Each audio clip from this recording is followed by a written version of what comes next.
Madam, you have visited Muzaffarnagar in Uttar Pradesh, which has seen very serious criminal riots in the last 2 weeks. What was your first observation there? You see, it is very clear in Muzaffarnagar that one, it was not spontaneous, it was very meticulously planned, and it was being planned for the last 8 to 9 months. We see a direct connection of Mr. Amit Shah moving into UP and working on the ground, because there were in almost all the villages, small towns, there were young people who were recruited to spread rumors, to create an atmosphere which would help in creating hatred.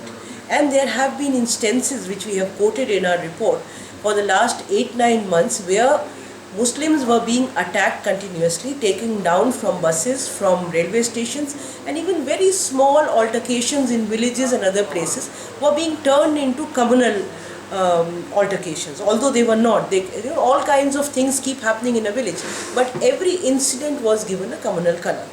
The major reason for doing it is because Mr. Modi wants to extract seats from UP, and polarization is the only possibility for them.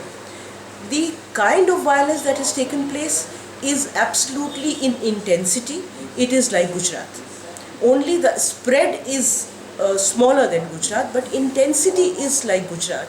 The way people have been attacked, the way houses have been burned, the brutality with which people have been killed, and the brutality which has been taken place on the bodies of the women is exactly what happened in Gujarat.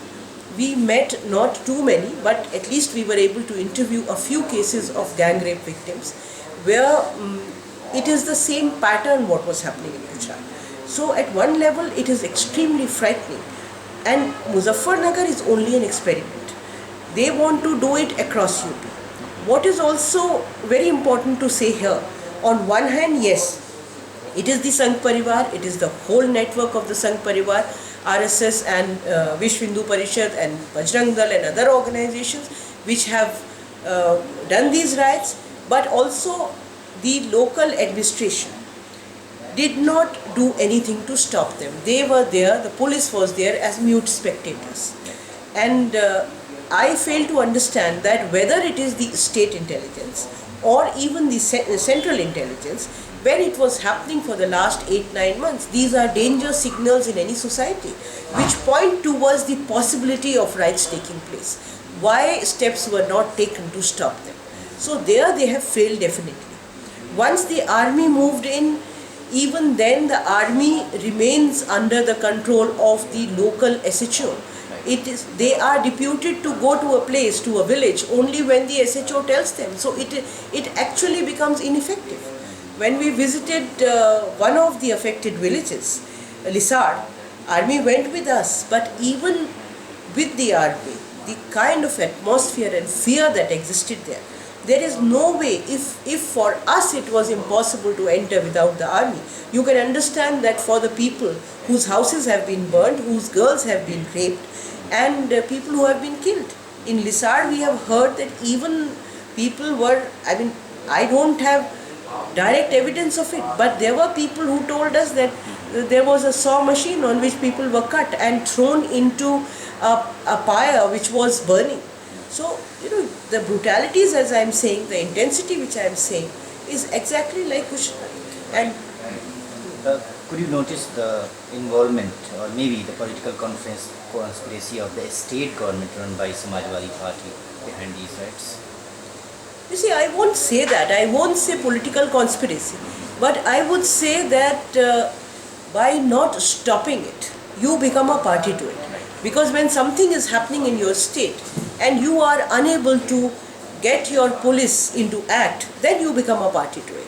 And also what I had mentioned earlier, that there were instances of violence happening. Why didn't they take care in advance that this could erupt into a major riot? Communal riots have taken place in different parts of the country at regular interval in Maharashtra's Dhule and other parts, better. In the last 12 years, of course, Gujarat 2002 has not been repeated at such a scale, but communal riots have taken place. As an eminent human rights and civil rights activist who have worked very closely and seriously on communal riots.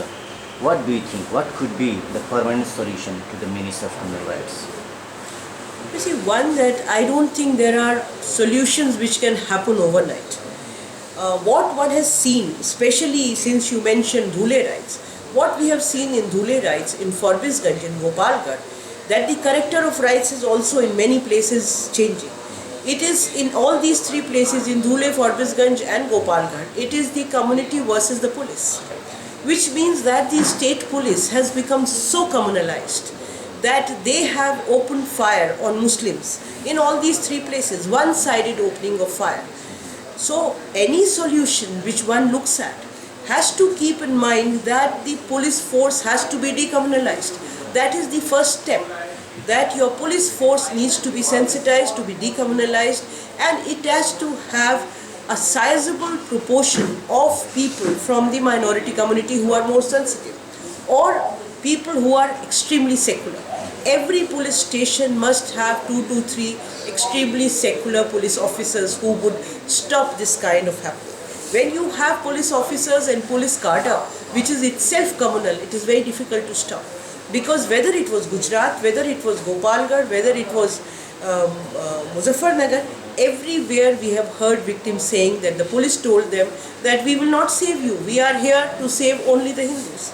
And when the state starts telling you that, police is representative of the state, then things are very difficult. So one step is sensitizing the police, ensuring that there is larger representation of both the minorities and the Dalits, because there are similar attacks happening on Dalits also. And then bringing in the Communal Violence Act, which we have been demanding. Unfortunately, for 10 years we have only debated it, one after another, the drafts which have been coming from the government, and later even what came from NAC, they have been absolutely unacceptable drafts. That is something which the UPA must do before the next election. Right. That is what exactly I wanted to ask you, that bill after bill is getting passed in Parliament by the Congress-led UPA government, but when it comes to communal violence bill, they say generally that they do not have majority to pass this consensus bill. What do you think? Do you think that the Congress also is responsible, or at least wants, that such communal riots take place at regular interval for their political benefit? Well, in a way, I think all political parties, barring the left probably, somewhere or the other keep using the communal card. But as far as the communal violence bill is concerned, yes, there are many problems from within the system, as well as I would say from a large number of people who don't seem to have a consensus. When Mr. Moily was the law minister, we had almost reached a position where the civil society and the government were on the same page, and our major demand was command responsibility. That is one major point. If we agree upon that, then half the things are solved. We are saying that the SP or the DM is to be held responsible for the communal violence which takes place under them, and if it takes place under them, then they have to be penalized. The moment you bring in that, I mean, it will automatically stop half the places, because if the DM knows, if the SSP knows that I can lose my job if their communal violence takes place, then they are going to ensure that it doesn't happen. And if the administration doesn't happen, then they can stop violence. There is no two opinions about that. So there is a need even now for the government to reach out to the civil society to come to conclusion on the basic minimum points which are required. There is no need for an elaborate bill, but command responsibility and relief rehabilitation, a number of other things which have been discussed in detail. If they are agreed upon, then the bill should be passed. And this thing of that we don't have majority is all nonsense. Right. That is something which we don't agree to. Okay. Coming again to Muzaffarnagar, the last question. Over 1 lakh people have been displaced in Muzaffarnagar and neighboring districts, and around 50 people have died. Maybe the number could go higher. What do you think? What the state government should do for the rehabilitation and complete relief for the victims? You see, one is that the state government's responsibility is to run relief camps, which it is not running. all the relief camps are run by the community itself. First thing is to have proper relief camps with all facilities for, first of all, for clothing, for staying and for food, for medical facilities, facilities for the women who are expecting, facilities for children, education. All that is responsibility of the government, which it is not doing. Second thing is there are a large number of people who cannot go back to the villages. The hostility is so much that there is no possibility. Their relief and rehabilitation immediately, long-term rehabilitation. And for the women who have been sexually abused, their trauma counseling is the need, immediate need for for them to deal with what has happened to them. Even the FIRs have not been lodged. It is important that all the cases are lodged, that the people who are responsible are arrested immediately. And there are many such steps which need to be taken urgently.